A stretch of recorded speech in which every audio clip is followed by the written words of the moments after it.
Hi everyone, नमस्कार। मुझे देख रहे सभी दर्शकों का मैं बीइंग ऑफिशियल यूट्यूब चैनल पर स्वागत करता हूं। हाजिर हूं आप सबके बीच में 20 अगस्त 2021 की शिफ्ट 1 में जो मैथ्स के 25 क्वेश्चन आप लोगों से पूछे गए सीजीएल 2020 के एग्जाम में, वो सारे क्वेश्चन हम लोग करने वाले हैं। डेली 25 प्रीवियस ईयर क्वेश्चन मैं आपके लिए लेकर आ रहा हूं। सॉल्यूशन देता हूं प्रॉपर एनालिसिस के साथ, इंग्लिश और हिंदी दोनों में। डेली प्रैक्टिस सेशन आप लोगों के लिए 25 क्वेश्चन का चल रहा है, जिससे आपकी सीजीएल 2021 प्री की प्रिपरेशन बहुत अच्छे से होने वाली है। इसी बीच हम सीएचएसएल 2021 को भी कवर कर लेंगे, सीपीओ 2021 जिसका एग्जाम सितंबर के आसपास होना हो। सारे क्वेश्चंस हम लोग सॉल्व कर रहे हैं ताकि आपकी इन सभी एग्जामिनेशंस की प्रिपरेशंस बहुत अच्छे से हो जाए। सारे question based on latest TCS pattern में आपको करा रहा हूं। और इससे पहले मैं आपको 12 वीडियोस सीजीएल 2020 में जो क्वेश्चंस पूछे गए उनकी करा चुका हूं। आई बटन पे भी आपको प्लेलिस्ट का लिंक दिख जाएगा। और इसके बाद करीबन 8 वीडियोस रह जाएंगे। इसके बाद सीजीएल 2020 के क्वेश्चंस खत्म हो जाएंगे। फिर हम लोग सीएचएसएल 2020 और सीएचएसएल 2019 के क्वेश्चन करेंगे। और ट्यूसडे से हम लोग स्टार्ट करने वाले हैं चैप्टर वाइज भी क्वेश्चंस। तो परसेंटेज भी हम लोग शुरू करेंगे, और मतलब परसेंटेज शुरू करना, परसेंटेज के क्वेश्चंस शुरू कर देंगे। और आप लोग परसेंटेज की एक वीडियो जो मैंने कराई वो देख के रखें, और उससे आपका बेसिक थोड़ा क्लियर हो जाएगा। तो उसके बाद हम एडवांस लेवल्स पे थोड़ा आगे बढ़ेंगे। 14-15 वीडियोस में परसेंटेज का चैप्टर क्लियरली खत्म हो जाएगा। और परसेंटेज पढ़ना बहुत जरूरी है, उससे आपका प्रॉफिट लॉस का नींव बन जाएगी, डिस्काउंट की नींव बन जाएगी। और सिंपल इंटरेस्ट, कंपाउंड इंटरेस्ट में भी काफी हेल्पफुल रहता है परसेंटेज का चैप्टर। और परसेंटेज आप लोगों को आना चाहिए, तो इसलिए आप परसेंटेज पढ़ के रखेंगे। मैं प्रतीक सेठी, मेरा सीजीएल प्री 2019 में 50 आउट ऑफ 50 स्कोर था। मेंस में मेरा 197.5 आउट ऑफ 200 स्कोर था। और इससे पहले मैं सीपीओ 20, सीपीओ 19, सीजीएल 19 के भी आपको क्वेश्चन करा चुका हूं। अभी आपको डिस्क्रिप्शन में सभी लिंक मिल जाएंगे, सारी प्लेलिस्ट के लिंक आपको डिस्क्रिप्शन में मिल जाएंगे। और जो जो चैप्टर मैं अभी तक करा चुका हूं, सभी चैप्टर की प्लेलिस्ट का लिंक आपको डिस्क्रिप्शन में मिल जाएगा। और ये सब लिंक भी आपको डिस्क्रिप्शन में मिल जाएंगे। सभी जगह ज्वाइन कर ले, टेलीग्राम चैनल पर ज्वाइन कर ले, फेसबुक पेज लाइक कर दें, और यूट्यूब चैनल जो बंदा नया है वो सब्सक्राइब कर दे, वीडियो को लाइक कर देना, ताकि जो भी वीडियो मैं आपके लिए लेकर आऊँ आपसे मिस ना हो। पूरा मैथमेटिक्स कोर्स मैं आपको कराऊंगा, अरिथमेटिक और एडवांस, और 2019-2020। और इसके बाद जो भी जब भी के चैप्टर आएंगे, जब भी क्वेश्चंस आएंगे एग्जामिनेशन के, मतलब जो भी एग्जाम होता रहेगा इसके बाद, उन सभी एग्जाम्स के क्वेश्चंस आपको यहाँ पे प्रोवाइड कराए जाएंगे। आज की क्लास का पहला क्वेश्चन आपके सामने ये रहा। क्वेश्चन में बोला है 14% can do a work in 18 days. After 5 days of work 6 workers left the work and join back on the last day of the work. आपने देखा, पहली बात तो टोटल वर्क कितना है आपको पता है। टोटल वर्क हम कैसे निकालते हैं? टोटल वर्क निकलता है m into D into H. यहाँ पे r में कोई बात नहीं हो रही, तो m और d में बात हो रही है। मतलब 14 बंदे हैं, 18 दिन में काम कर देते हैं। आपने देखा 14 बंदे 18 दिन में काम कर देंगे, तो टोटल वर्क कितना होगा? 14 इंटू 18। क्वेश्चन में बोला है क्या आफ्टर 5 days ऑफ वर्क, 5 दिन काम करने के बाद, मतलब 14 इंटू 18 टोटल काम। इसमें से 14 बंदों ने 5 दिन काम कर दिया, तो काम बचा कितना? आपने देखा 14 इंटू 13 काम बचा। आपने क्या करा? 14 को कॉमन लिया, 18 माइनस 5 किया तो 13 आ गया। आपने देखा काम अब बचा कितना? 13 काम बचा। 14 इंटू 13 काम बचा। और आपने यहाँ पे एक चीज देखी कि 5 दिन काम हो गया। फिर क्वेश्चन में बोला है क्या कि यही जो 6 वर्कर्स लेफ्ट कर गए थे ना, इन्होंने लास्ट डे ज्वाइन किया। लास्ट डे ज्वाइन किया मतलब अगेन एक दिन ऐसा आया, चाहे वो लास्ट डे था, जिसमें 14 के 14 बंदों ने काम किया। तो आपने देखा 14 बंदों ने एक दिन और काम किया, जो कि लास्ट दिन था, मतलब 6 दिन काम हो गया। अब काम बचा कितना? 14 इंटू 12। अब ये जो 14 इंटू 12 काम है, ये कितने बंदों ने करना है? आपने देखा 14 बंदे पहले थे और 6 बंदे काम छोड़ के चले गए। मतलब बंदे रह कितने गए? आपने देखा 14 में से 6 बंदे जब काम छोड़कर चले गए, तो काम करने के लिए रह कितने बंदे गए? आपने देखा 14 में से जब 6 बंदे काम छोड़ के गए, तो काम करने के लिए 8 बंदे रह गए। 8 बंदों को कितने दिन लगेंगे? आपने देखा 14 इंटू 12 जो काम बचा था, ये क्या हो गया आपके पास? वर्क बाय, अगर मैं मैन कर दूं, इस फॉर्मूला में आप लोग देख सकते हैं, अगर मैं वर्क बाय मैन कर दूं तो आपके पास डेज आ जाएंगे।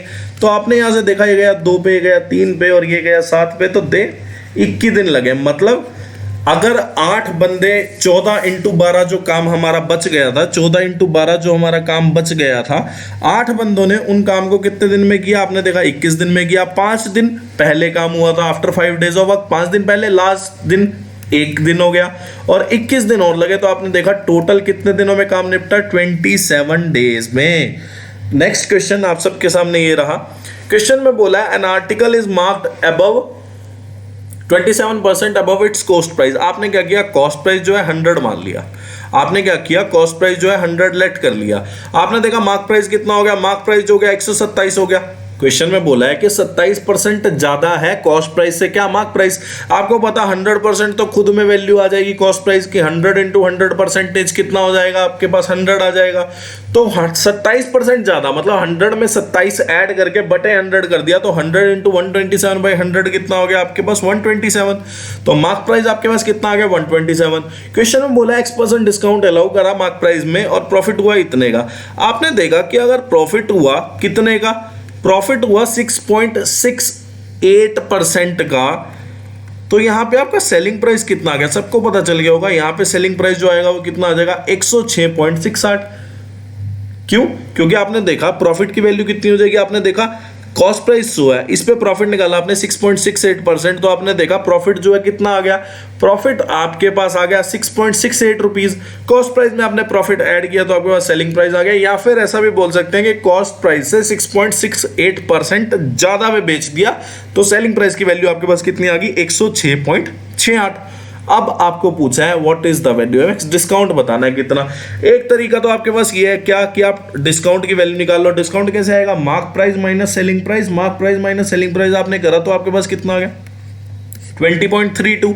आपको डिस्काउंट परसेंटेज निकालना, कैसे निकलता है, discount bye mark price. Mark price कितना, इतना बाय 100। तो आपने देखा 232,127। अब ऑप्शन में आप लोग देखेंगे, ऑप्शन में देखेंगे कि यूनिट डिजिट आपने देखा 0। अगर मैं 127 0 लाना है तो यहाँ पे जो है 0 का मल्टीपल होना चाहिए। तो आप 127 को किससे मल्टीप्लाई करेंगे कि आपका यूनिट डिजिट 2 आए। तो आपने देखा 7 को अगर मैं 6 से मल्टीप्लाई कर दूं तो यूनिट डिजिट 2 आएगा। 7 6 42 मतलब 16% इज द करेक्ट आंसर। आप बिना सॉल्व करे भी इस क्वेश्चन को कर सकते थे। या फिर एक तरीका और क्या, आप ऑप्शन से जाते, आपने क्या देखा, आपको ये डिस्काउंट परसेंटेज यहाँ से निकालने की जरूरत नहीं थी। आपको पता है क्या, आपको पता है कि मार्क प्राइस पे अगर मैं डिस्काउंट निकाल दूं तो सेलिंग प्राइस आ जाएगा। मार्क प्राइस पे आपने सॉल्व करना शुरू किया, आपने देखा क्या, आपने देखा कि 20% अगर डिस्काउंट हो गया मतलब उसने 80% वैल्यू पे बेचा। 80% अगर आप इसका निकालेंगे तो आप देखेंगे कुछ 6 जो है यूनिट डिजिट में आएगा सेलिंग प्राइस। तो आपने देखा यूनिट डिजिट में तो 8 है, मतलब सबसे लास्ट डिजिट जो है वो तो 8 है। फिर आपने देखा 15 से गया तो लास्ट में कितना आ गया, 85 आ गया। मतलब अगर 15 डिस्काउंट हुआ तो वास्तव में कितनी वैल्यू बेच रहा है, 85 पे। 85 को आपने जब बिठाया तो लास्ट में कौन सा डिजिट बचा, 5। फिर आपने क्या किया, 16 चेक किया। आपने देखा 16 अगर डिस्काउंट हो गया 16% तो उसने कितनी वैल्यू पे बेचा, 84। तो 7 4 जा कितना हो जाएगा, 28। तो आपने यहां से देखा कि 8 आ रहा है यहाँ पे लास्ट डिजिट और यहाँ पे भी 8 है लास्ट डिजिट। तो आपको यहाँ से पता चल गया कि डिस्काउंट परसेंटेज जो था वो कितना था, 16%।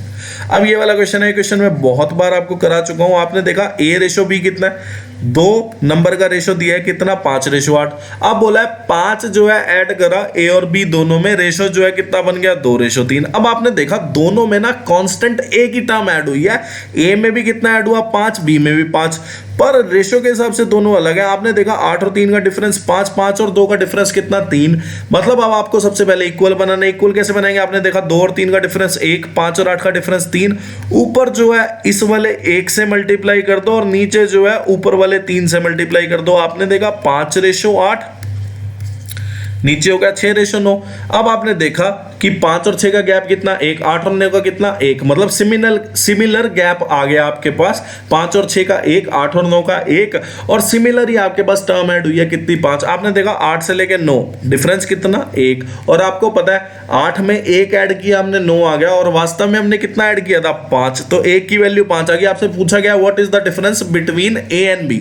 A और B का डिफरेंस पूछा है, A और B का डिफरेंस पूछा, मतलब 8 में 5 गए कितना, मतलब 8 - 5, 8 और 5 का डिफरेंस कितना, 3। 3 की वैल्यू पूछी है, 1 की वैल्यू 5, तो 3 की वैल्यू कितनी आ जाएगी, 15 आ जाएगी। अब ये वाला क्वेश्चन है, क्वेश्चन बोला है A जो है 2 घंटे ज्यादा लेता है B से to cover a distance of 40 kilometre. ठीक है, मतलब B जो है कहीं यहां पे पहुंचता है तो A जो है 2 घंटे बाद पहुंच रहा है, मतलब A इस टाइम पे पहुंच रहा है। ठीक है, और फिर बोला है क्या कि अगर A अपनी स्पीड डबल कर दे, और यहां पे आपने देखा क्या 40 किलोमीटर डिस्टेंस कवर किया। क्वेश्चन में बोला है अगर A अपनी स्पीड डबल कर देता है तो बी से, मतलब बी अगर यहाँ पे, मतलब बी अगर इतना टाइम ले रहा है तो ए जो है 1.5 घंटा फालतू ले रहा है कितना डिस्टेंस कवर करने में, 80 किलोमीटर डिस्टेंस ट्रेवल करने में। सबसे पहले तो क्या करेंगे हम लोग, डिस्टेंस इक्वल करेंगे, मतलब पहले वाला भी जो है आप इसको 80 बना दें। आपने देखा कि 80 किलोमीटर अगर डिस्टेंस ट्रेवल करता वो पहली बार बी, तो ए जो है कितना टाइम ज्यादा लेता, ए जो है 4 घंटे ज्यादा लेता बी से। अगर 40 किलोमीटर ए ट्रेवल करने में 2 घंटे ज्यादा ले रहा है तो 80 किलोमीटर ट्रेवल करने में ए कितना ज्यादा लेता, 4 घंटे ज्यादा टाइम लेता, किससे, बी से। अब आपने देखा क्या कि स्पीड का जो रेशियो है ना ए की, आपने देखा पहले जो स्पीड थी ना उसकी डबल हो गई स्पीड। क्वेश्चन में क्या बोला है, ए जो है अगर अपनी स्पीड डबल कर दे, मतलब पहले अगर 1 थी तो बाद में स्पीड कितनी हो गई ए की, 2। आपको पता है स्पीड जो है इनवर्सली प्रोपोर्शनल टू टाइम होता है, क्योंकि स्पीड का फॉर्मूला क्या होता है, डिस्टेंस अपॉन टाइम। अगर स्पीड 1:2 है तो टाइम कितना हो जाएगा, 2:1। मतलब पहले जो ए था वो 2 टाइम ले रहा था, अब कितना टाइम ले रहा है, ए। गैप कितना आ गया, 1 का, मतलब दोनों का डिफरेंस कितना, रेशियो के हिसाब से टाइम का डिफरेंस कितना आ रहा है, 1। अब आपने देखा कि जो पहले स्पीड थी, इनिशियली जो स्पीड थी, उससे क्या हो रहा था कि ए जो है 4 घंटे फालतू ले रहा था, और जब उसकी स्पीड डबल हो गई तो ए जो है बी से 1.5 घंटा फालतू ले रहा है। अब आपने देखा पहले जो है 4 घंटे फालतू ले रहा था, अब जो है 1.5 घंटा फालतू ले रहा है, तो टाइम का डिफरेंस कितना आ गया, आपने देखा टाइम का डिफरेंस जो है 2.5 घंटे आ गया। मतलब कि 2.5 घंटे का फर्क पड़ गया ए की स्पीड चेंज होने से।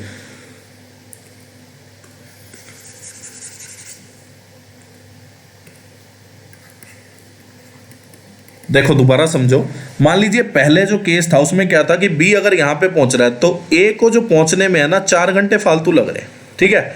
फिर क्या हुआ, स्पीड डबल कर दी ए की, तो क्या हुआ, ए को पहुंचने में अब 1.5 घंटा ज्यादा लग रहा है। तो आपने देखा पहले 4 घंटे ज्यादा लग रहा था, अब 1.5 घंटा ज्यादा लग रहा है, तो टाइम बच कितना गया, आपने देखा 1.5 घंटा बच गया। रेशियो के हिसाब से 1 बचा, और क्वेश्चन में जो बोला उसके हिसाब से 2.5 घंटे बचे। तो आपने देखा कि अब जो टाइम लग रहा है, मतलब अब जो टाइम लग रहा है ए को पहुंचने का, अब जो टाइम लग रहा है, मतलब स्पीड डबल करने के बाद जो टाइम लग रहा है ए को पहुंचने का, वो कितना टाइम लग रहा है, 2.5 घंटे। और पहले वाले टाइम की बात करूं तो कितना टाइम लग रहा था ए को पहुंचने में, 5 घंटे। अब आप ऊपर वाले से निकालना चाहो ऊपर वाले से टाइमिंग निकाल लो, बी के पहुंचने का, नीचे वाले से निकालना चाहो नीचे वाले से। आपने देखा कि अब जो है ए को 2.5 घंटे लग रहे हैं पहुंचने में, और बी जो है मतलब बी से 1.5 घंटा ज्यादा ले रहा है। तो आपको यहां से पता चल गया कि अगर मैं 1.5 घंटा माइनस कर दूं तो बी का टाइम ऑफ ट्रेवलिंग हो गया, हमारे पास टाइम आ गया बी का, कि बी को जो टाइम लग रहा है वो 1 घंटा लग रहा है पहुंचने में, कितना डिस्टेंस, 80 किलोमीटर ट्रेवल करने में। और अगर आप इस वैल्यू से निकालना चाहें इससे भी निकाल सकते हैं। आपने देखा कि पहले जो है ए को 5 घंटे लग रहे थे पहुंचने में, ए को टोटल 5 घंटे लग रहे थे, और बी से ए 4 घंटे पहले पहुंच रहा था, मतलब बी से ए 4 घंटे ज्यादा ले रहा था। सॉरी दोबारा बोलता हूं मैं, पहले जो है ए को 5 घंटे लग रहे थे ट्रेवल करने में टोटल, और बी से 4 घंटे बाद पहुंच रहा था। और अगर मैं इसमें से 4 घंटे घटा दूं तो यहां से भी मेरा 1 घंटा आ गया, कि बी को 40 किलोमीटर, 40 नहीं सॉरी 80 किलोमीटर ट्रेवल करने में कितना टाइम जाएगा, 1 घंटा जाएगा। तो आपके पास यहां से स्पीड आ गई किसकी, बी की। बी की स्पीड आपके पास क्या आई कि अगर वो बी 80 किलोमीटर डिस्टेंस ट्रेवल करेगा तो उसको कितना टाइम लगेगा, 1 घंटा। तो यहां से आपके पास बी की स्पीड आ गई 80 किलोमीटर पर आवर, ठीक है। मतलब आपके पास time of travelling of B आ गया कि बी जो है 80 किलोमीटर 1 घंटे में ट्रेवल करता है। ऊपर वाला भी हमने 80 बना लिया था, नीचे वाला भी हमने 80 बना लिया। और 80 किलोमीटर अगर 1 घंटे में ट्रेवल करेगा तो स्पीड का फॉर्मूला क्या होता है, डिस्टेंस अपॉन टाइम। डिस्टेंस कितना, 80 किलोमीटर, टाइम कितना, 1 घंटा लग रहा है। तो स्पीड ऑफ बी आ गई कितनी, 80 kilometre per hour. Speed of B हमने क्यों निकाली, क्योंकि क्वेश्चन में बोला है कि भाई बी अपनी सेम स्पीड पे 120 किलोमीटर डिस्टेंस कितना टाइम में कवर कर लेगा। तो आपसे टाइम पूछा है बी का कि बी को टाइम कितना लगेगा अगर वो 120 किलोमीटर डिस्टेंस ट्रेवल करे। टाइम क्या होता है, डिस्टेंस अपॉन स्पीड। डिस्टेंस कितना, 120 किलोमीटर, स्पीड कितनी, 80 किलोमीटर पर आवर। तो आपने यहां से देखा कि ये 3/2 मतलब 1.5 घंटा आ गया। 1.5 घंटा लगेगा किसको, बी को 120 किलोमीटर ट्रेवल करने में। बहुत अच्छे तरीके से मैंने आपको ये एक्सप्लेन कर दिया, और बहुत इंपॉर्टेंट क्वेश्चन है ये सिंप्लीफिकेशन क्वेश्चन है, आप लोग खुद से करना, ठीक है। अब ये वाला क्वेश्चन देखो बहुत आसान है, और पहले क्वेश्चन बहुत पूछा जाता था। एक सर्कल है जिसमें 2 कोड है ए बी और सी डी। आपने मान लिया ये ए बी हो गया, ठीक है, ये सी डी हो गया। ये जो है आपस में इंटरनली इंटरसेक्ट कर रहे हैं, मतलब अंदर ही काट दिया दोनों ने एक दूसरे को ई पे। अब सी डी की लेंथ दे दी आपको 16, मतलब सी डी पूरा कितना है 16, जिसमें से डी ई जो है 6 सेंटीमीटर है, तो सी ई कितना हो गया 10 सेंटीमीटर। ए ई की लेंथ दी आपको 12 सेंटीमीटर और आपसे बी ई की लेंथ एक्स जो है वो पूछी है। आपको पता है इसका फॉर्मूला क्या होता है, जब भी इंटरनली बाइसेक्ट करें या एक्सटर्नली भी जब भी बाइसेक्ट करें तो फॉर्मूला क्या बनता है, ए ई इंटू बी ई सी ई इंटू डी ई। अगर ये एक्सटर्नली भी बाइसेक्ट कर रहा होता, मतलब इंटरसेक्ट कर रहा होता आपस में, सॉरी बाइसेक्ट नहीं, अगर एक्सटर्नली भी ये इंटरसेक्ट कर रहे होते आपस में किसी पॉइंट पे, अभी तो इंटरनली सर्कल के अंदर करा है ना, अगर सर्कल के बाहर भी ये इंटरसेक्ट करते तब भी यही फॉर्मूला होता है। ठीक है, तो आपने देखा ए ई 12, बी ई की वैल्यू x, सी ई की वैल्यू कितनी 10, डी की 8, ये गया 2 पे, सॉरी डी ई की वैल्यू यहां पे 6 आएगी।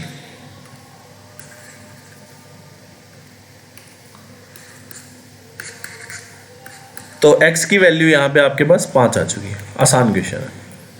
अब ये वाला क्वेश्चन है, अब इस क्वेश्चन में देखो मैंने आपको बहुत अच्छे से ट्रिक बताई थी, क्या कि लेफ्ट हैंड साइड में जो है आपके पास कांस्टेंट टर्म, कांस्टेंट तो चलो राइट हैंड में भी और लेफ्ट हैंड में भी कोई इशू नहीं है। यहां पे आपने देखा कि स्क्वायर वाली टर्म इधर है और कोफिशिएंट 1 1 1 1 है। जब भी 1 1 1 1 कोफिशिएंट हो किसका, स्क्वायर वाली टर्म का, तो राइट हैंड साइड में आप क्या करो, 2 बाहर लिख लो, तो अंदर कितना रहेगा 6a plus 6b minus 12c। अब जब भी ए स्क्वायर बी स्क्वायर सी स्क्वायर, चाहे डी स्क्वायर होता ई स्क्वायर होता, चाहे दो ही टर्म होती है ए स्क्वायर और बी स्क्वायर, जब भी यहाँ पे आपने देखा कोफिशिएंट 1 है ना, जब भी यहाँ पे कोफिशिएंट 1 है तो 2 के अंदर जो ब्रैकेट में रह गया वो ए का कोफिशिएंट कितना 6, तो ए की वैल्यू 6 आ गई, बी का कोफिशिएंट कितना 6, बी की वैल्यू 6, और सी का कोफिशिएंट कितना -12, तो सी की वैल्यू -12 आ गई। अब इसमें पुट कर दो ए इंटू बी, 6 6 36 और 12 इंटू 6 -72, तो माइनस ऑफ -72 कितना +72, फिर +72, तो ये कितना आ गया √80। √80 कितना होता है, ये 36 इंटू 5, 36 को बाहर निकालूंगा तो 6 आ जाएगा, 6 √5 इज द करेक्ट आंसर। अब ये वाला क्वेश्चन है, क्वेश्चन में क्या बोला, ट्राइंगल एबीसी जो है इक्विलेटरल ट्राइंगल है। ठीक है, उसके बाद डी और ई 2 पॉइंट है, ए बी और ए सी पे, okay, such that D E जो है पैरेलल है, डी ई जो है बी सी के पैरेलल है। अब आपको समझ आ गया जो ट्राइंगल ए डी है वो सिमिलर है ट्राइंगल ए बी सी के, is equal to half of length of B C, मतलब डी ई की जो लेंथ है ना वो आधी लेंथ है बी सी के, मतलब बी सी की अगर लेंथ 2 है, मानने की बात है, तो डी ई की लेंथ कितनी हो गई 1। तो इसी तरह से मैं कह सकता हूं कि ए डी की जो लेंथ अगर 1 है, मतलब अगर देखो एबीसी एक इक्विलेटरल ट्रायंगल है, एबीसी अगर इक्विलेटरल ट्रायंगल है, मैंने बीसी को मान लिया 2, तो एबी भी 2 हो गया, ठीक है, एसी भी 2 हो गया, समझाने के लिए बता रहा हूं सिर्फ।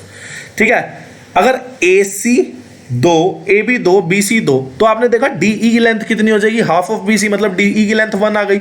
अब दोनों ट्रायंगल अगर सिमिलर है, तो अगर ट्रायंगल एबीसी अगर इक्विलेटरल ट्रायंगल है, तो ट्रायंगल एडीई भी इक्वल, मतलब एडी की लेंथ भी 1, डीई की भी 1, एई की भी 1। तो अगर AD की 1 हो गई तो DB की भी 1 हो जाएगी, क्यों, क्योंकि AB की लेंथ जो पूरी है, मतलब AB की लेंथ जो पूरी है वो 2 है, जिसमें से AD अगर 1 है तो DB भी 1 हो जाएगा, और AC की लेंथ 2 है जिसमें से AE की लेंथ 1, तो EC की लेंथ भी 1 हो गई।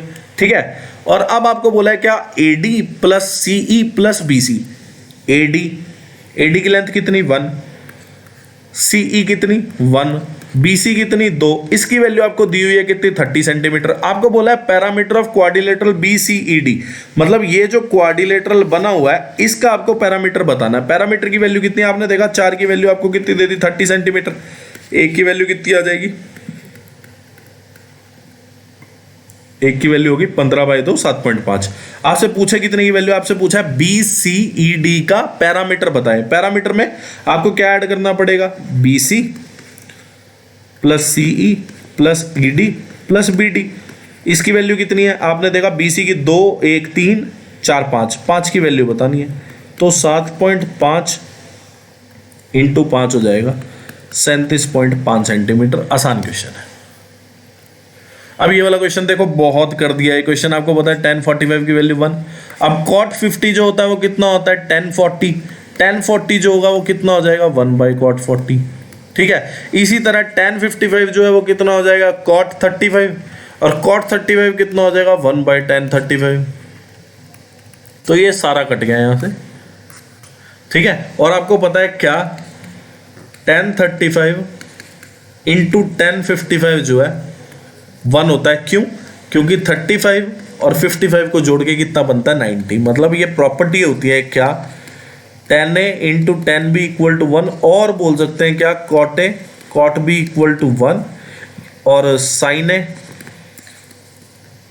sec a equal to 1, cos a cosec a,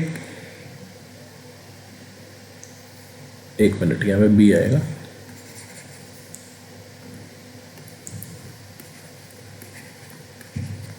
अगर a प्लस बी जो है 90 डिग्री हो। रुको एक बारी मैं चेक भी कर लूँ, कभी गलत ना बता दिया। साइन है, मतलब साइन यहाँ पे अगर मैं 30 बोलूँ, 30 कितना 1/2, हाँ सही है मेरी बात, ठीक है। तो ये प्रॉपर्टी भी होती है कि tan a into tan b equal to 1, cot a into cot b equal to 1, sin a into sec b equal to 1, cos a into cosec b equal to 1, अगर a प्लस b को जोड़ के, मतलब a और b दोनों angle को जोड़ के 90 डिग्री बन रहा हो। अब ये वाला क्वेश्चन है क्या, क्वेश्चन में बोला है A sold an article to B 25% profit पे, बी जो है 15% प्रॉफिट पे सी को बेचता है। Profit made by B is 40 less than profit made by A. Cost price बताना है। देखो आपने क्या किया, ए के कॉस्ट प्राइस को आपने 100 मान लिया। आपने क्या किया, ए के कॉस्ट प्राइस को आपने 100 मान लिया। तो आपको पता चल गया क्या कि ए ने जो है 25% प्रॉफिट कमाया, किससे, बी से। तो मतलब अगर कॉस्ट प्राइस ए को 100 का पड़ा और प्रॉफिट अगर वो 25% कमा रहा है, तो सेलिंग प्राइस ए का कितना हो गया 125, जो कि कॉस्ट प्राइस हो गया किसका, बी का। ए का सेलिंग प्राइस, बी का कॉस्ट प्राइस, दोनों बात ए की है, जो कि कितना हो गया 125 रुपए। उसके बाद क्या हुआ, बी ने सी को बेचा, कितने के प्रॉफिट पे बेचा, आपने देखा बी ने सी को बेचा 15% के प्रॉफिट पे। चलो कोई बात नहीं, आपने देखा बी ने सी को 15% प्रॉफिट पे बेचा, 125 का बी ने खुद खरीदा, 15% प्रॉफिट मतलब 115 वैल्यू पे बेचा, मतलब 15% वैल्यू ज्यादा पे बेचा, 100% खुद की वैल्यू 15% ऐड कर दो तो 115% पे बेचा। तो आपने देखा इसको सॉल्व करके कितना आ जाएगा, आपने देखा इसको सॉल्व करके आपका आ जाएगा 143.75। मतलब सी का कॉस्ट प्राइस और बी का सेलिंग प्राइस आपके पास कितना आ गया 143.75 आ गया।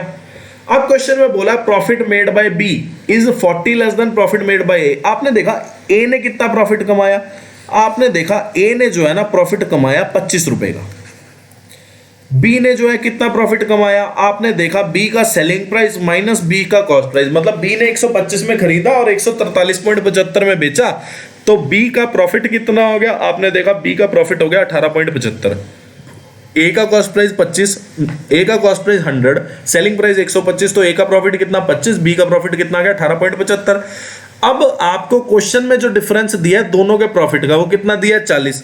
हमारे हिसाब से दोनों का डिफरेंस कितना आ गया, आपने देखा 25 और 18.75 का डिफरेंस कितना हो गया 6.25, मतलब 25 और 18.75 का डिफरेंस कितना आ गया 6.25।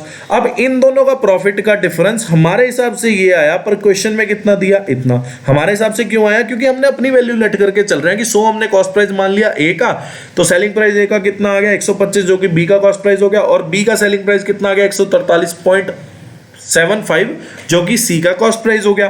तो आपने यहां से देखा कि हमारे हिसाब से प्रॉफिट का डिफरेंस कितना आ गया ए और बी के 6.25, क्वेश्चन में दिया है इतना, एक की वैल्यू निकाल लो 6.25। अब आपसे पूछा गया कॉस्ट प्राइस ऑफ ए, मतलब 100 की वैल्यू आपसे पूछी है, 100 की वैल्यू निकाल लो भाई। तो आपने देखा कि 12.5 तो इसको 8 पे काटता है, तो ये 16 पे काटेगा, 640 rupees is the correct answer. आसान क्वेश्चन है। अब ये वाला क्वेश्चन है तो सिमिलर क्वेश्चन पिछले जैसा ही।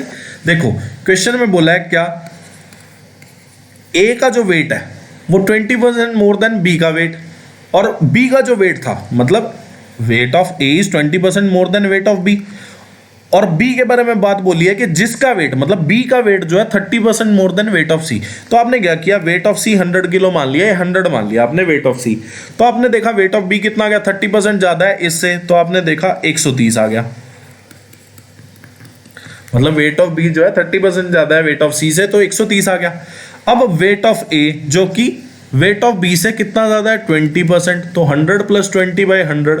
तो आपने देखा कि 100 + 20/100 किया तो यहां से कितना आ गया आपके पास, 156।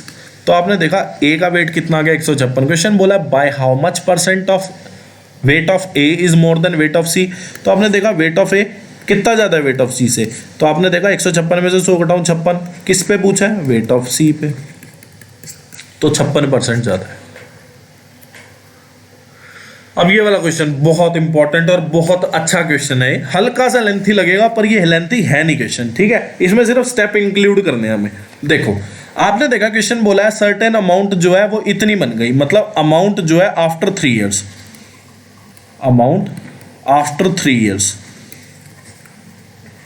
कितनी हो गई, 81840। अमाउंट आफ्टर 5 ईयर्स कितनी हो गई, 92400। अब आपको पता है ये जो अमाउंट है 3 साल बाद, इसमें क्या क्या है, इसमें एक तो प्रिंसिपल है और सिंपल इंटरेस्ट है, कितने साल का, 3 साल का। और ये अमाउंट जो है 5 साल के बाद है, इसमें क्या है, प्रिंसिपल है और सिंपल इंटरेस्ट है, कितने साल का, 5 साल का। क्योंकि बात सिंपल इंटरेस्ट पे हो रही है, मतलब क्वेश्चन अगर सिंपल इंटरेस्ट का, तो आपको पता है प्रिंसिपल में ब्याज लगता है, ब्याज में ब्याज तो लगना नहीं। तो आपने देखा कि अमाउंट अगर 3 साल बाद गिवन है, तो इसमें क्या है कि अमाउंट तो है, मतलब अमाउंट में क्या क्या इंक्लूड है, एक तो प्रिंसिपल इंक्लूड है और एक सिंपल इंटरेस्ट इंक्लूड है, कितने साल का, 3 साल का। और अमाउंट अगर 5 साल बाद है तो प्रिंसिपल इंक्लूड है और सिंपल इंटरेस्ट इंक्लूड है 5 साल का। अब अगर मैं डिफरेंस ले लूं, यहां से दोनों का डिफरेंस लिया, मैंने दोनों का डिफरेंस लिया, तो मैंने देखा कि 92400 में से अगर 81,840 मैंने घटाया तो मेरी वैल्यू आ जाएगी कितनी, 10,560। और अगर मैं इन दोनों का डिफरेंस देखूं तो प्रिंसिपल से प्रिंसिपल गया, मेरे पास क्या आ गया, सिंपल इंटरेस्ट ऑफ 2 साल। तो आपको पता चल गया सिंपल इंटरेस्ट 2 साल का इतना है, तो सिंपल इंटरेस्ट 1 साल का कितना हो जाएगा,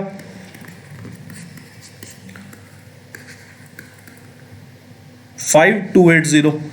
अब मेरे पास सिंपल इंटरेस्ट 1 साल का आ गया, मैं क्या कर सकता हूं, प्रिंसिपल निकाल सकता हूं। प्रिंसिपल कैसे निकलेगा, या तो ऊपर वाली इक्वेशन से निकाल लो या नीचे वाली से। आपको पता है प्रिंसिपल में अगर मैं सिंपल इंटरेस्ट ऑफ 3 साल ऐड करूं तो मेरे पास ये वैल्यू आ जाएगी। आपने देखा सिंपल इंटरेस्ट 1 साल का इतना, तो 3 साल का कितना हो जाएगा,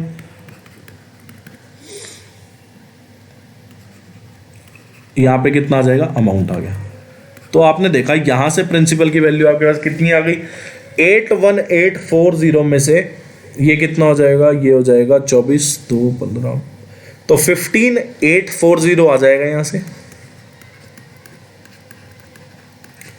तो यहां से आपने देखा कि आपके प्रिंसिपल की वैल्यू जो है 66,000 रुपये आ गई, ठीक है। अब आपके पास प्रिंसिपल आ गया 66,000 रुपये, अब रेट निकाल लो, रेट कितना होगा, मतलब रेट कैसे निकलेगा, आपको पता है रेट जो होता है वो क्या होता है, principal P into R into time, time कितना, 1 साल की बात कर लेते हैं, बाई 100, और यहाँ पे सिंपल इंटरेस्ट 1 साल का सिंपल इंटरेस्ट कितना है, इतना। सॉल्व कर लो, आपने देखा ये गया ये, और यहाँ से ये 0 गई, और 6 8 जा 48 और 6 8 जा, तो यहाँ पे रेट जो है आपका 8% आ गया। मतलब आपकी x की वैल्यू जो है 8% आ गई। तो x + 2 कितना हो जाएगा, 10%। आपके पास x + 2 कितना हो जाएगा, 10%। अब आपको बोला रेट ऑफ इंटरेस्ट जो है x + 2% हो गया, मतलब 10%। In how many years will the same sum double itself, double itself मतलब प्रिंसिपल जो है वो सिंपल इंटरेस्ट के इक्वल हो जाएगा, मतलब अमाउंट जो है वो डबल होनी है। डबल कितनी, जितनी प्रिंसिपल की थी उतनी ही अमाउंट होनी है। तो आपको पता है अमाउंट क्या होता है, प्रिंसिपल प्लस सिंपल इंटरेस्ट। अब अमाउंट जो है वो क्या होनी है, डबल होनी है। क्वेश्चन में बोला है सम जो है डबल हो जाए अपने का, तो आपने देखा अमाउंट जो है 2p, p + si, तो सिंपल इंटरेस्ट की वैल्यू कितनी होगी यहाँ पे p, मतलब सिंपल इंटरेस्ट अब जो आपका आना है वो प्रिंसिपल के इक्वल आना है। मतलब अगर अमाउंट डबल करनी है, अगर जो प्रिंसिपल है उसको आपने डबल करना है, तो सिंपल इंटरेस्ट कितना आ जाएगा, p। अब यहाँ से p से तो p गया, ठीक है। रेट आपको पता है कितना, 10% लेना है, आपको टाइम बताना है कितना लगा, तो टाइम की वैल्यू कितनी आ जाएगी, 10 साल। थोड़ा सा लेंथी है पर क्वेश्चन बहुत अच्छा है। ठीक है, उम्मीद करता हूं आपको समझ आ गया होगा। क्वेश्चन में बोला था average of squares of 5 consecutive odd number. देखो, अगर आप कॉन्जिक्यूटिव 5 आपने ऑड नंबर लिए तो आपका मिडल नंबर x है, तो अगला नंबर x+2, उससे अगला नंबर x+4, ये हो जाएगा। ये कैसे हुआ? मैंने x-1 x-2 क्यों नहीं किया? क्योंकि भाई आप लोग देखो कि 1 3 5 7 9 ये जो है ऑड कॉन्जिक्यूटिव नंबर है, तो आपने देखा दोनों का डिफरेंस कितना है, हर बार डिफरेंस कितना रहा? 2। तो यहाँ पे भी 2 डिफरेंस, यहाँ पे भी 2 डिफरेंस होना पड़ेगा। अगर सिंपल बोलता कॉन्जिक्यूटिव नेचुरल नंबर्स तो आप x, x-1, x-2, x+1, x+2 कर सकते थे। ठीक है, तो आपको बोला एवरेज ऑफ स्क्वायर। लो जी, पहले तो आपको स्क्वायर करना है।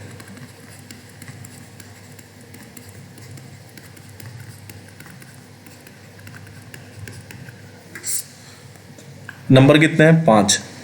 एवरेज कितना होता है? सम upon total number of number, और यहाँ पे आपका आ जाएगा एवरेज।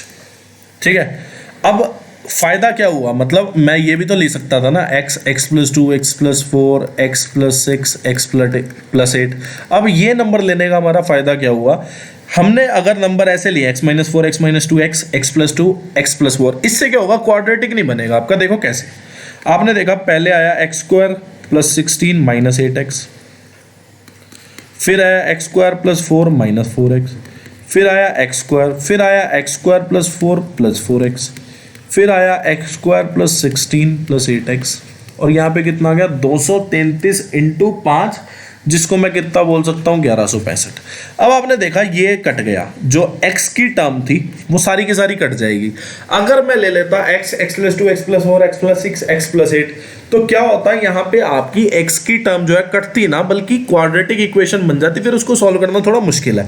अब आपने देखा x² ऐड किया तो आपके पास कितने x² आ गए? 5x², और 16 4 20, 4 24, और 16 40 हो गया, और इधर 40 माइनस हो गया, तो कितना आ गया? 1125।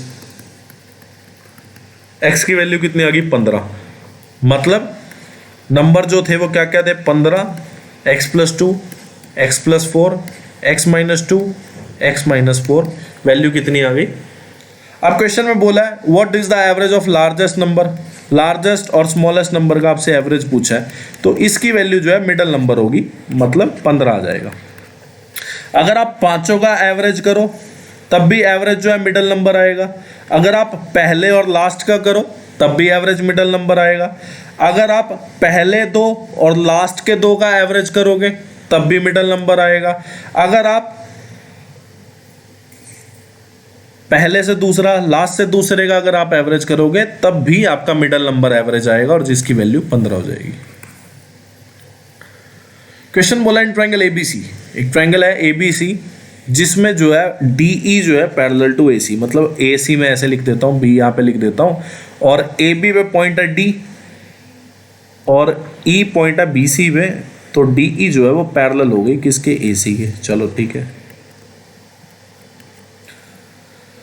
अब आपने देखा डीई अगर पैरेलल है एसी के, तो ट्रायंगल बीडीई जो है वो सिमिलर हो जाएगी किसके? ट्रायंगल बीएसी के। और एरिया जो हो जाएगा ट्रायंगल बीडीई का, वो एरिया ट्रायंगल बीएसी का, तो आपने देखा यहाँ पे बीडी का स्क्वायर और एबी का स्क्वायर हो जाएगा। सिमिलरिटी कंडीशन होती है। बीडी आपको कितनी दे दी? 3 सेंटीमीटर। डीए आपको 4 दे दी, तो आपके पास एबी की वैल्यू आ गई कितनी? 7 सेंटीमीटर। तो आपने देखा बीडी कितना? 3, और एबी कितना? 7। तो आपके पास जो एरिया का रेशो आ गया कितना आ गया? 9/49। आपको बोला है क्या? एरिया ऑफ ट्रायंगल बीडीई और एरिया ऑफ ट्रेपेजियम एसीईडी का रेशो बताएं। आपने देखा कि पूरी ट्रायंगल बीएसी का एरिया है कितना? 49, मतलब पूरी ट्रायंगल का एरिया कितना है? 49, और ऊपर वाली ट्रायंगल का एरिया कितना है? 9। तो अगर मैं 49 में से 9 घटा दूं तो मेरे पास जो ट्रेपेजियम का एरिया है वो कितना आ जाएगा? मेरे पास 40 आ जाएगा। तो area of triangle BDE, area of trapezium ACED जो है आपके पास कितना आ जाएगा? 9, 49 - 9, तो 9:40 इज द करेक्ट आंसर। ये ऑप्शन थोड़ा गलत है यहाँ पे, बी वाला, तो आप इसको करेक्ट कर लेना। यहाँ पे 40 आएगा, ठीक है, 9:40, D is the correct answer. और ये बहुत पहले क्वेश्चन पूछे जाते रहे हैं, अच्छे क्वेश्चन है। अब ये देखा आपने क्या लिखा हुआ है, आपने देखा है अगर मैं इस टर्म को a मान लूँ, इस टर्म को b मान लूँ, तो ये लिखा है a square minus B square. इसको अगर मैं फैक्टर में तोड़ूँ तो ये लिखा क्या है, a minus B A plus B. तो a माइनस बी कर लो पहले, x minus Y plus Z minus X plus Y plus Z, और फिर x minus Y plus Z plus X minus Y minus Z. तो Z से Z गया, ठीक है, और कुछ नहीं जाएगा। तो आपने देखा x से x गया, y से y गया, तो यहाँ पे 2z हो गया और यहाँ पे 2x माइनस 2y हो गया। तो यहाँ पे कितना आ गया, 4xz माइनस 4yz। तो ये वाला ऑप्शन सही है। एरिया ऑफ क्वाड्रेंट, पहली बात तो क्वाड्रेंट पता होना चाहिए, क्वाड्रेंट होता कितना है। देखो पहले होता है ये क्या है, सर्कल पूरा, अगर मैं इसको आधा कर दूं तो ये क्या हो जाएगा, सेमी सर्कल। क्वाड्रेंट क्या होता है, 1/4 ऑफ सर्कल, मतलब 1/4 ऑफ द होल सर्कल। तो क्वाड्रेंट होता क्या है, 1/4 ऑफ द होल सर्कल, मतलब यहाँ पे जो एंगल बनता है वो कितना बनता है, 90 डिग्री। तो क्वाड्रेंट जो है अगर 1/4 होता है, मतलब सर्कल का 1/4 अगर क्वाड्रेंट होता है, तो इसका एरिया भी जो होगा 1/4 हो जाएगा, मतलब पाई आर स्क्वायर बाई 4। या फिर ऐसा बोल सकते हैं क्या कि पाई आर स्क्वायर थीटा बाई 360 होता है एरिया ऑफ सेक्टर का एरिया। मतलब एरिया ऑफ सेक्टर का फॉर्मूला जो होता है, एरिया ऑफ सेक्टर का जो फॉर्मूला होता है pi r square theta by 360 degree होता है। तो आपको पता है कंप्लीट एंगल कितना हो गया, 360। अगर 1/4 एंगल देखेंगे तो कितना हो गया, 90। तो यहाँ से भी आपका डेरिवेट हो जाता है क्या, एरिया ऑफ क्वाड्रेंट का फॉर्मूला, जो कि पाई आर स्क्वायर बाई 4 होता है। इसकी वैल्यू दी है पाई/3, पाई/3 नहीं है एक्चुअली, पाई/9 है। ये बहुत ज़्यादा गड़बड़ हो रही है, ठीक है, हमें पाई/9 कर देना आप, ठीक है। तो पाई से पाई गया, आर की वैल्यू जो है वो 2/3 आ गई। अब आपको पता है cos 30 कितना होता है, मतलब cos 60 कितने के इक्वल होता है, sin 30 के। अब sin लेफ्ट हैंड साइड में था, मैंने राइट हैंड साइड में बना लिया, तो 20 प्लस x की वैल्यू जो है 30 हो गई। तो x की वैल्यू कितनी आ गई, 10 डिग्री। अब इसमें पुट कर देना, आपका आंसर आ जाएगा। अब ये वाला क्वेश्चन है, आपने देखा 2a प्लस 3/a और -1 को राइट हैंड साइड में लेके +1 कर दिया, तो यहाँ पे वैल्यू कितनी आ गई, 12। स्क्वायर कर दो दोनों side, 4a square 9/a square, और a प्लस बी का होल स्क्वायर है, तो a square plus B square plus 2ab, और इतना की इधर कितना हो जाएगा, 12 का स्क्वायर कितना होता है, 144 होता है।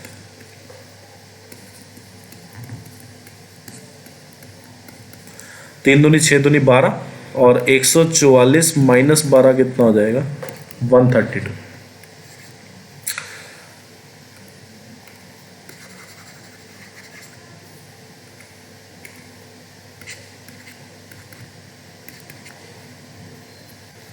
अब ये वाला क्वेश्चन है, देखो पहली बात तो ना आप लोग एक चीज समझो यहाँ पे कि 72k 460k is divisible by 6।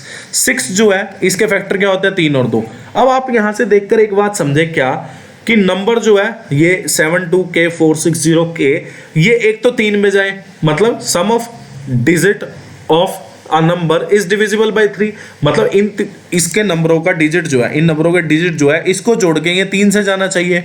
और अगर 2 6 का जो है फैक्टर है, मतलब नंबर जो है इवन होना चाहिए। तो पहली बात तो ये दो ऑप्शन तो वैसे ही कट गए। क्यों कट गए, क्योंकि 72k 7 या 9 भी लिख देता अगर मैं यहाँ पे, ये दोनों जो है ऑड नंबर हो गए।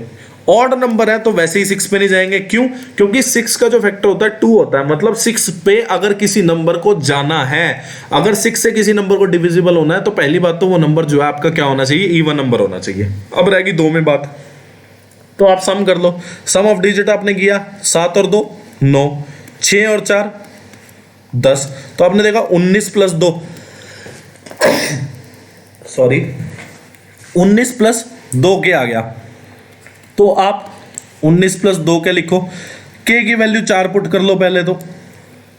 के की वैल्यू 4 पुट करी तो आपने देखा 2 इंटू 4 कितना हो गया 8, 8 प्लस 19 कितना हो गया 27, 27 जो है 3 पे जाता है, मतलब ये करेक्ट ऑप्शन है। 8 पुट करके देख लो, 2 इंटू 8 कितना 16, 16 और 19 कितना 35, 35 जो है 3 पे नहीं जाता, तो 8 ऑप्शन गलत।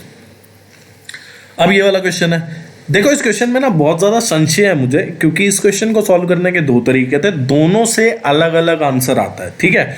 तो मैं इस क्वेश्चन के बारे में काफ़ी रिसर्च करूंगा, देन मैं आपको इसका एग्जैक्ट पार्ट बताऊंगा। अभी के लिए आप सॉल्यूशन क्या ध्यान रखेंगे, बहुत खोज खबर करके मैंने सॉल्यूशन निकाला है, ठीक है, और खोज खबर भी क्या, बस प्रैक्टिस किया तो निकल आया सॉल्यूशन में, बड़ी दिक्कत नहीं आई। पर जिस तरीके से मैं कर रहा था उससे आंसर नहीं आ रहा था, पर तरीका वो भी है क्वेश्चन सॉल्व करने का, बाद में सारी चीज़ एक्सप्लेन करूंगा आपको। अभी के लिए आप ध्यान रखें, क्या आपको बोला है, क्या सेंटर है ओ पे, रेडियस जो है 13 सेंटीमीटर है, तो आपने क्या किया 13 सेंटीमीटर, 13 सेंटीमीटर, ठीक है। ए बी एक कॉर्ड थी, तो आपने क्या किया, यहाँ पे ए बी कॉर्ड बना दी, ठीक है। ए बी कॉर्ड ड्रॉ कर दी, टेंजेंट जो है ए से और बी से जो है टेंजेंट जो ड्रॉ हो रहा है, इंटरसेक्ट हो रहा है पी पे, और ए बी भी एंगल आपको दे दिया 60 डिग्री, ठीक है। If the distance of A B from centre O, मतलब ए बी से जो डिस्टेंस है, कॉर्ड का जो डिस्टेंस है सेंटर से, वो कितना है 5 सेंटीमीटर। तो आपको पता है कॉर्ड जो है परपेंडिकुलर, मतलब कॉर्ड जो है सेंटर से अगर ड्रॉ किया जाएगा कॉर्ड का डिस्टेंस तो परपेंडिकुलर होगा, मतलब सेंटर से परपेंडिकुलर ड्रॉ किया जाएगा किस पे, कॉर्ड पे। तो आपने देखा अगर ये 5, ये 13 और ये 90 डिग्री, तो 12 13, 5 12 13 का ट्रिपलेट होता है। अगर ये 12, तो आपको पता है सेंटर से अगर कॉर्ड पे परपेंडिकुलर ड्रॉ हुआ है तो 2 इक्वल पार्ट में किसको ड्रॉ डिवाइड कर देगा, कॉर्ड को। तो आपने देखा अगर ऊपर वाला पार्ट 12 हो गया तो नीचे वाला पार्ट भी 12 हो जाएगा। तो ए बी की टोटल लेंथ आपके पास कितनी आ गई 24 सेंटीमीटर, मतलब आपके पास कॉर्ड की लेंथ कितनी आ चुकी है 24 सेंटीमीटर। अब क्वेश्चन कैसे सॉल्व होगा, आपको पता है क्या कि एक पॉइंट से अगर मैं सर्कल के 2 पॉइंट पे, मतलब बाहर के किसी पॉइंट से, सर्कल के बाहर अगर किसी पॉइंट पे, मतलब किसी पॉइंट से अगर मैं सर्कल की सरकमफ्रेंस के 2 पॉइंट पे टेंजेंट ड्रॉ करता हूं, मतलब सिमिलर पॉइंट P से अगर मैं सर्कल की सरकमफ्रेंस के 2 पॉइंट पे टेंजेंट ड्रॉ करता हूं, तो दोनों टेंजेंट की लेंथ जो है वो इक्वल होती है अगर मैं सेम पॉइंट से ड्रॉ करूं। तो आपने देखा ट्राइंगल PAB की मैं बात कर रहा हूं, आपने देखा कि PA इक्वल टू PB, तो ये वाला जो एंगल है वो इस वाले एंगल के इक्वल हो जाएगा, क्योंकि 2 अगर साइड इक्वल है किसी ट्राइंगल की तो आमने सामने वाले उन साइड के एंगल भी इक्वल होंगे। तो आपने देखा एक एंगल 60, तो बचे हुए 2 एंगल का जोड़ कितना हो जाएगा ट्रायंगल के 120, और दोनों एंगल इक्वल है तो ये 60 60 में डिवाइड हो गया, मतलब इक्विलेटरल ट्रायंगल बन गई। अब इक्विलेटरल बन गई तो PA equal to PB equal to AB हो जाएगा, क्योंकि इक्विलेटरल ट्रायंगल की तीनों साइड इक्वल होती हैं। अब AB की लेंथ आपके पास कितनी 24 सेंटीमीटर, तो PA भी 24 और PB भी 24, मतलब आपका आंसर आ गया 24 सेंटीमीटर। दूसरा एस्पेक्ट भी मैं देख रहा हूं, बताऊंगा जल्दी आपको। आपको पता है कोसेक थीटा क्या होता है, आपको पता है कोसेक थीटा क्या होता है,